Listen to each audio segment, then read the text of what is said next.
Shalom Avraham Shakadosh Baruch Hu, il vous donne la santé, la joie, la prospérité. Vous savez qu'à l'époque de Beth Amikdash, il y avait un miracle. Le miracle qu'il y avait que le Beth Amikdash c'était comme l'abattoir. Il y avait beaucoup de sacrifices, il y avait beaucoup de sang, il y avait beaucoup de viande.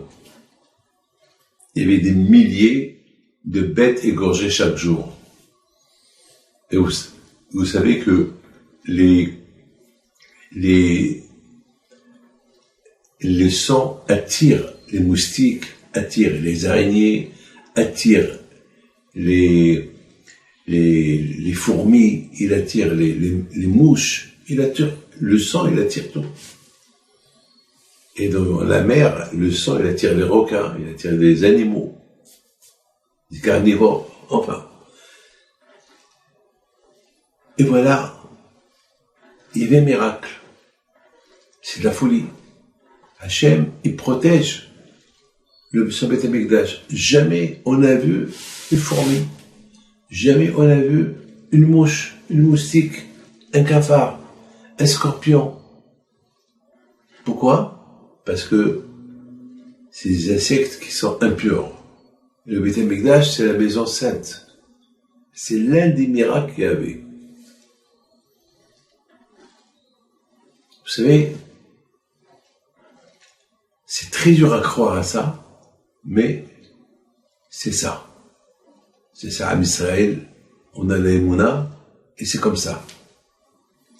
Quand il dit, David Ameller, si Akadosh ne protège pas la ville, qui va la protéger?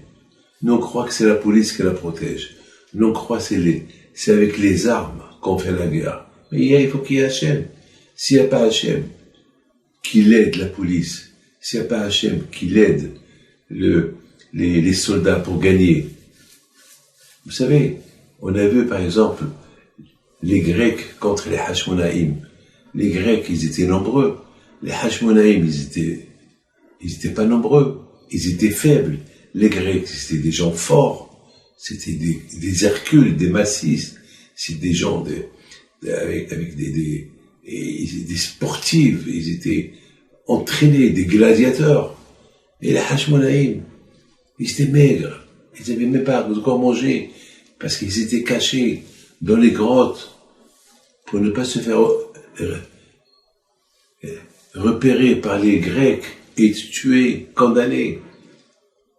Et vous voyez que peu de Hashmonaïm ont gagné les Grecs.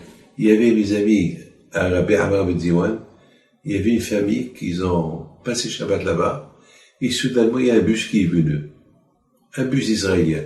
Ils ont cru qu'à Rabbi Amar ben Diwan, il y avait là-bas un hôtel kasher, il y avait là-bas un repas, un catering. Ils ont vu qu'il n'y a rien du tout, c'était vide, et c'était la veille de Shabbat. Ça c'est une femme qui me l'a raconté. Alors, ils ont commencé à crier entre eux, qu'est-ce qu'on va faire? On va passer Shabbat. Et ils savaient pas quoi faire. Donc, ils allaient faire le Shabbat. Et vite, la famille qui étaient là-bas sur place, ils ont dit, écoutez, nous, on est 10 personnes, vous êtes presque 50 personnes, on va s'arranger avec ce qu'on a. Ici, c'est Rabbi Amar ben Diwan, ici, à la Bracha. On va s'arranger.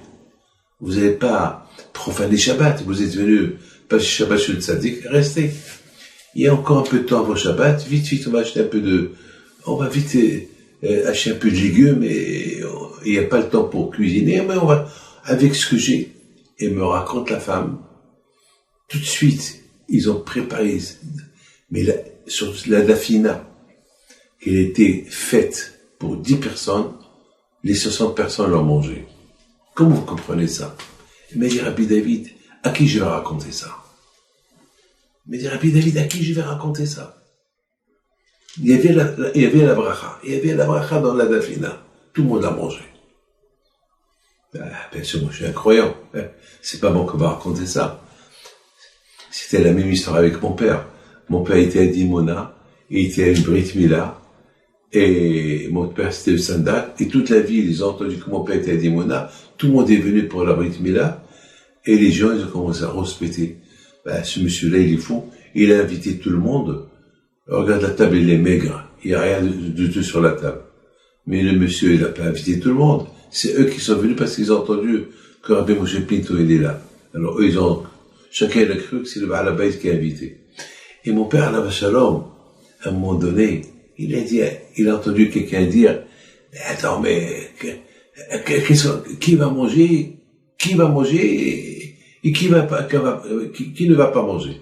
Mon père lui a dit, n'aie pas peur, les gens sont venus pour lire un avis, les gens vont manger, il y aura la bracha, et ça va rester, n'aie pas peur, et les gens vont prendre pour faire goûter à d'autres. Je vous donne la parole d'honneur, tout le monde m'a raconté qu'il y avait la bracha de la petite Séouda qu'il y avait, tout le monde a mangé, ils ont pris, il est resté comme la manne. La manne, il y avait la bracha dans la manne. Il y a la bracha. Celui qui est là, Emouna, quand je vais au il a la bracha. Il a la bracha. La bouteille, je dois pas en d'honneur. J'avais une bouteille de vin au Brésil. Et on était 4 personnes à bord de cette bouteille.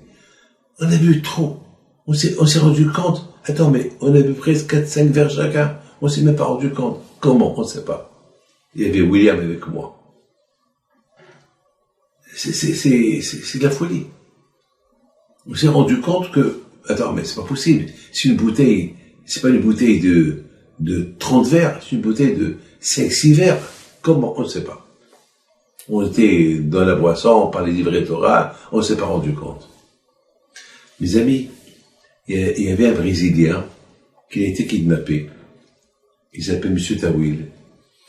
Et ils ont demandé un rançon d'argent pour lui. Et il était enfermé dans une chambre, ils l'ont attaché. Et c'était en plein été. La saleté, la transpiration, plein de moustiques. Et lui, le pauvre qui était millionnaire, riche, il était allergique aux moustiques. Il a dit, Hachem, protège-moi. Hachem, tu sais faire les différences. Hachem, tu sais, à Pessah, Hachem, tu as fait que tu as sauté sur les maisons juives et tu as atteint les maisons égyptiennes et tu as tué leur premier-né. Et tu n'as pas tué le premier-né juif. Alors, que ces moustiques-là me sautent et je ferai une grande échouva.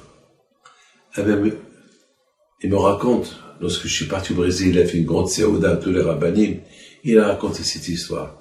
Il a raconté que chaque fois qu'il y avait une moustique qui l'approchait à se poser sur lui, elle allait chez un autre. Jusqu'à que même les gangsters, ces ravisseurs, ils ont dit, quel corps tu as? Les moustiques, ils aiment pas ton sang. Chaque fois qu'une moustique, elle veut atterrir sur ton corps, elle va chez un autre. C'est quoi ça? Elle n'a pas répondu.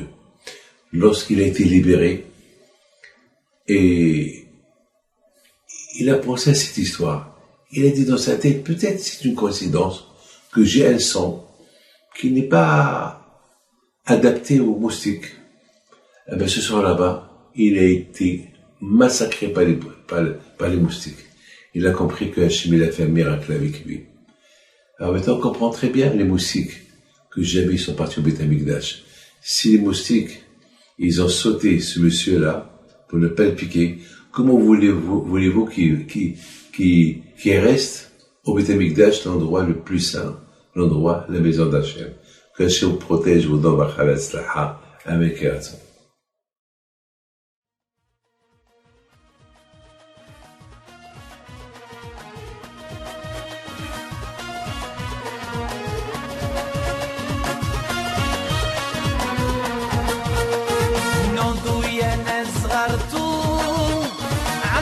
حي بنتو وقف لنا زي خوتو يا وز خوتو